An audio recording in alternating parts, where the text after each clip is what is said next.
A Rural de Natal FM apresenta Naquele que me fortalece, com o arcebispo metropolitano de Natal, Dom João Santos Cardoso. Filho amado, vocacionado ao pastoreio, foste chamado. Naquele que me fortalece. Cumprimento a você que me segue através da Rádio Rural de Natal, a rádio da família. Te fortalece, também te ama. E a Deus, através da Virgem Maria, dirijamos a nossa oração. Ave do mar estrela, bendita Mãe de Deus, fecunda e sempre virgem, portal feliz dos céus. Ouvindo aquele ave do anjo Gabriel, mudando de Eva o nome, trazei-nos paz do céu. Ao cego iluminai, ao réu livrai também, de todo mal guardai-nos e dai-nos todo bem.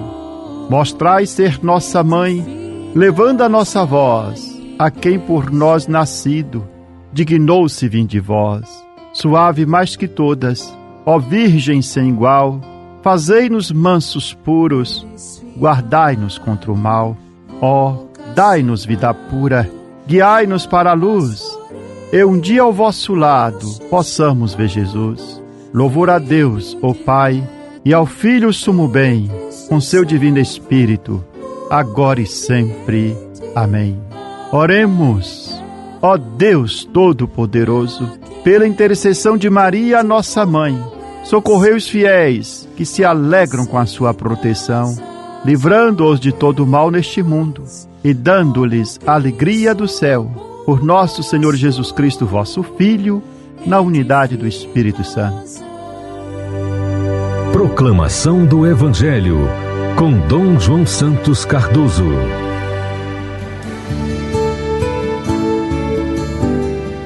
O Evangelho proclamado nas liturgias do quinto domingo do tempo comum é o de São Mateus, capítulo 5, versículo de 13 a 16.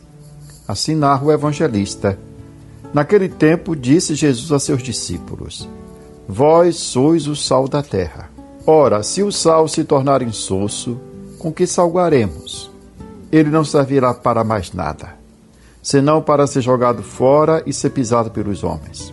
Vós sois a luz do mundo. Não pode ficar escondida uma cidade construída sobre um monte. Ninguém acende uma lâmpada e a coloca debaixo de uma vasilha, mas sim no candeeiro, onde brilha para todos que estão na casa. Assim também brilha a vossa luz diante dos homens, para que vejam as vossas boas obras e louvem o vosso Pai que está nos céus. Palavra da salvação, glória a vós, Senhor.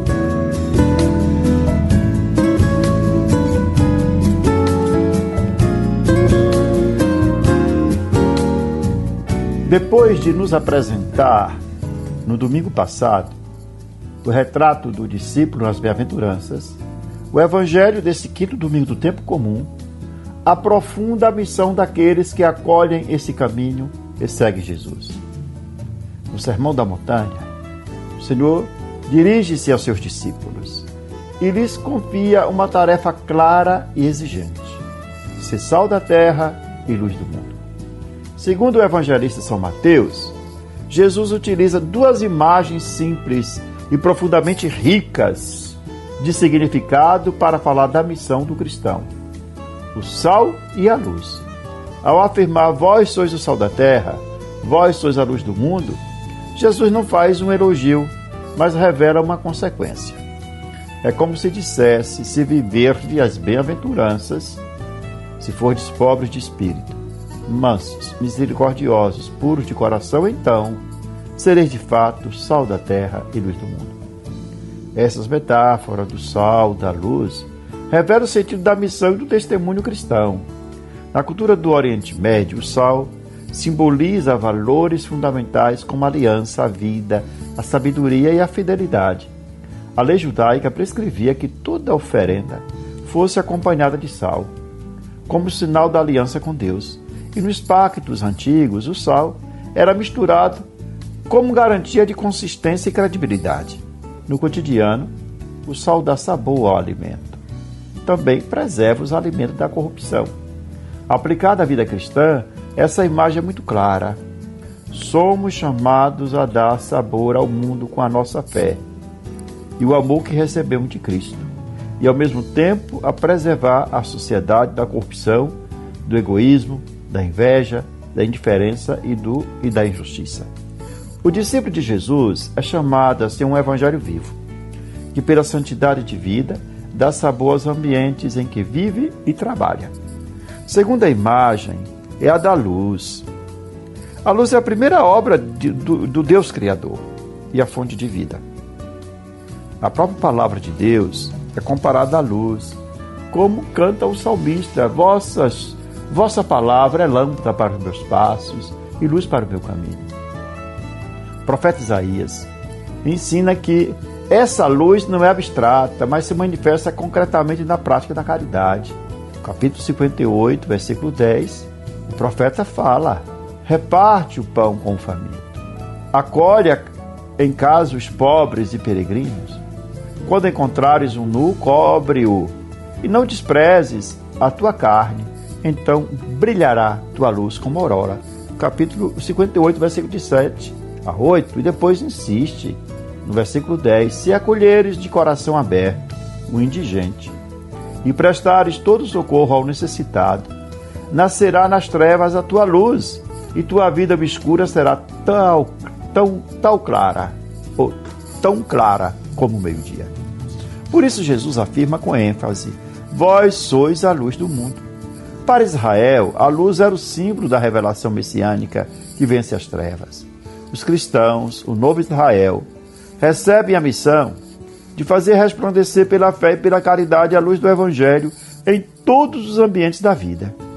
Jesus deixa claro que essa luz não brilha por discursos eloquentes, mas pelo testemunho concreto das boas obras. Assim, brilhe a vossa luz diante dos homens, para que vejam as vossas boas obras e glorifiquem o vosso Pai que está nos céus, nos diz Jesus. Somos reconhecidos como os discípulos de nosso Senhor Jesus Cristo, não apenas pelo que nós falamos e anunciamos, mas, sobretudo, pelo modo como vivemos. É o que recorda São Paulo à comunidade de Corinto: irmãos, quando fui à vossa cidade anunciar-vos o mistério de Deus, não recorri a uma linguagem elevada, nem ao prestígio da sabedoria humana, pois entre vós não julguei saber coisa alguma, a não ser Jesus Cristo e este crucificado. Isso significa que a nossa salvação não provém de palavras bonitas, não provém de sistemas filosóficos bem elaborados ou das qualidades humanas dos pregadores do Evangelho. A nossa salvação provém do amor de Deus revelado na cruz, onde o seu Filho, nosso Senhor Jesus Cristo, ofereceu a própria vida e nos ensinou o amor levado até o extremo. São Paulo é testemunha privilegiada dessa verdade, quando ele diz que viver a partir da loucura da cruz é o que confere sentido pleno à existência humana. Por isso ele não recorreu à eloquência da sabedoria humana, para que a fé não se fundamentasse na sabedoria dos homens, mas no poder de Deus. Dessa forma, nós compreendemos que a luz da fé que recebemos não pode ser guardada como propriedade privada. É um dom que nós recebemos. Recebemos de graça, e de graça devemos partilhá-lo. Se o cristão apaga essa luz, sua vida perde o sentido. Torna-se cristão apenas de nome.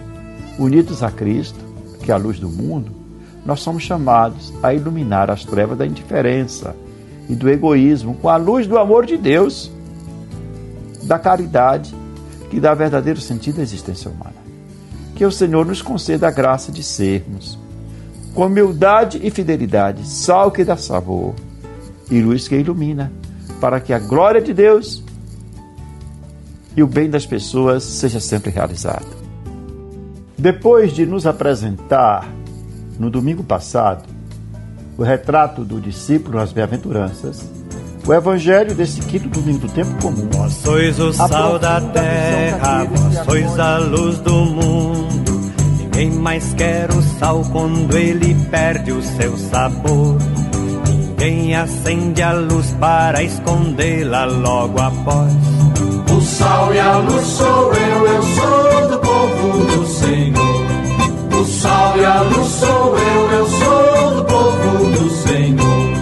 Vós sois o sal da terra, vós sois a luz do mundo. Eu quero que esta vida tenha muito mais sabor. Eu quero que meu povo tenha muito mais amor. O sal e a luz sou eu sou do povo do Senhor. O sal e a luz sou eu sou do povo do Senhor. Vós sois o sal da terra, vós sois a luz do mundo. Há muito prato insípido no mundo sem sabor. Há muita escuridão cegando o mundo sem amor. O sal e a luz sou eu sou do povo do Senhor. O sal e a luz sou eu sou do povo do Senhor. Vós sois o sal da terra, vós sois a luz do mundo. A vida sem tempero, muita gente sofre a dor. Existe escuridão porque ninguém acende o amor. O sal e a luz sou eu sou do povo do Senhor. O sal e a luz sou eu sou do povo do Senhor.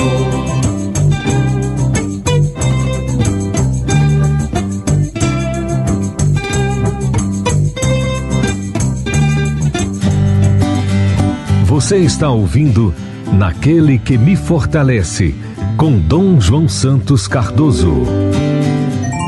Palavra que evangeliza.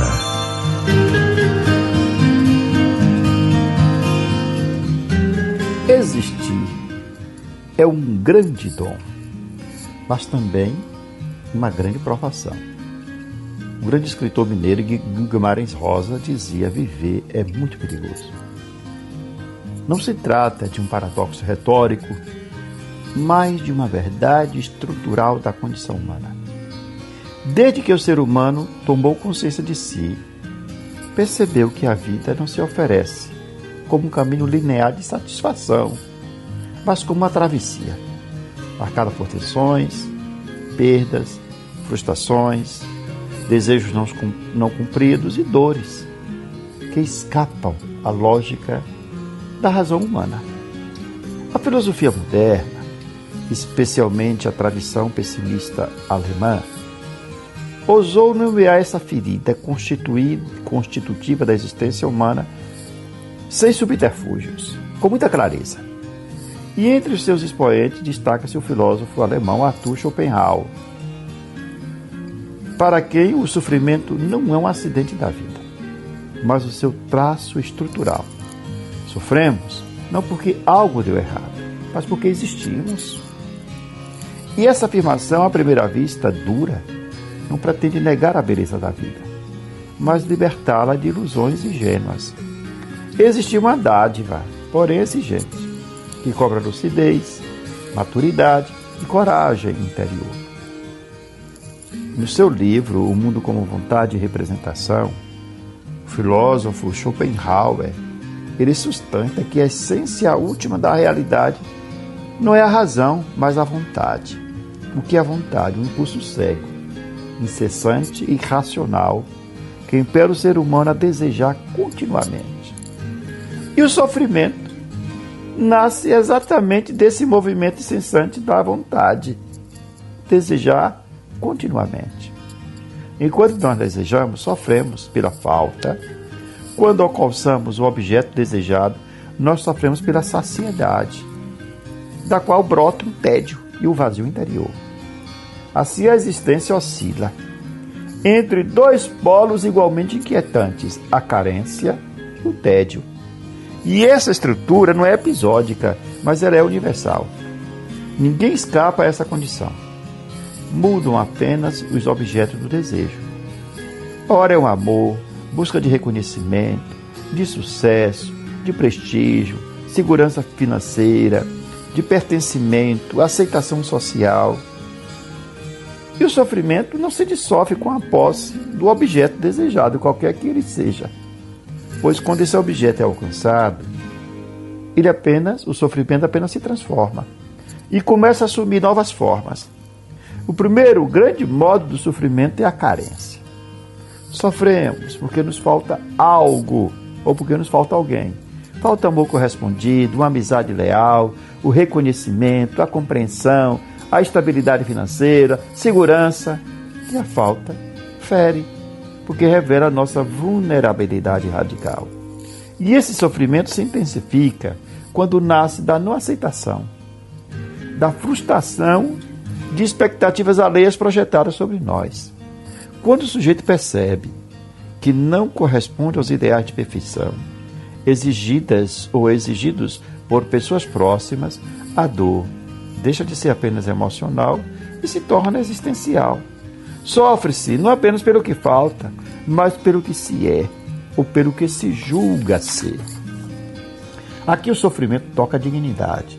A alma nobre, sensível e profundamente humana é muitas vezes a mais vulnerável a esse tipo de dor, justamente porque se sente com profundidade e não se protege com o cinismo. Paradoxalmente, quando a carência é satisfeita, não encontramos a paz desejada, ou a paz que seria prometido se tivéssemos naquele objeto. Surge então o segundo grande sofrimento, que é o tédio. Uma inquietação silenciosa se instala, como sombra persistente sobre a existência. E essa experiência é retratada de um modo magistral e profundamente irônico na canção Ouro de Touro, de Raul Seixas, na qual o sujeito constata ter alcançado tudo aquilo que socialmente lhe foi apresentado como sinônimo de felicidade. Um emprego estável, reconhecimento, bens, conforto e sucesso. E ainda assim vê emergir o vazio e o tédio, revelando a insuficiência dessas conquistas para conferir sentido último à vida.